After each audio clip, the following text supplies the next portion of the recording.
নমস্কাৰ জনাইছোঁ আপোনালোক সকলোকে আৰু ৰঙালী বিহুৰ হিয়া ভৰা শুভেচ্ছা জ্ঞাপন কৰিছোঁ দেই।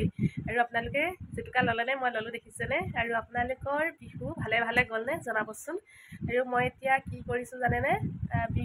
বিহু বুলি আচলতে নহয়, ৰাতিৰ পিছত দিন যিহেতু আৰম্ভ হ'বই, প্ৰতিটো দিন, প্ৰতিটো পুৱাৰ, প্ৰতিটো ৰাতি মই একে বুলিয়ে ভাবোঁ। আপোনালোকে কি ভাবে মই নাজানো।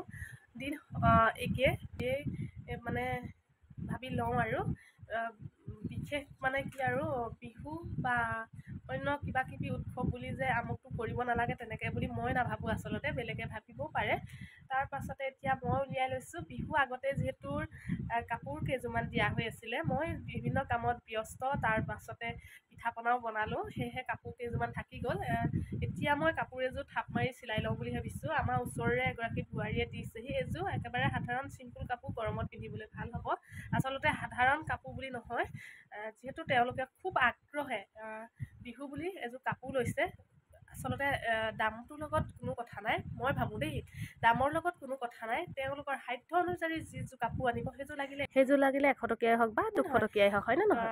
খুব হেঁপাহত অনা যে পিন্ধিবলৈ পালে ভাল লাগিব, সেয়েহে মই তেওঁ নিবলৈ অহা নাই বাৰু। চিলাই কৰি ৰেডি কৰি থওঁ, বিহু বুলি মেচিন নচলাওঁ তেনেকুৱা বুলি নহয়, চিলাই কৰি ৰেডি কৰি থওঁ। তেওঁ যেতিয়া নিয়ে নিবহি। আৰু চাদৰখনৰ আগটো চিলাই দিছোঁ আৰু মেখেলাখন এতিয়া চিলাই সম্পূৰ্ণ কৰি থওঁ।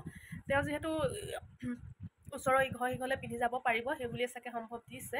আৰু বেয়া লাগিব নিবলৈ আহিলে উভতাই পঠিয়াবলৈ, সেয়েহে মই চিলাই লওঁ বুলি মেচিনৰ ওচৰৰ পৰা আৰম্ভ কৰিছোঁ দেই। আৰু আপোনালোকৰ বিহু ভালে ভালে গ'লনে জনাবচোন।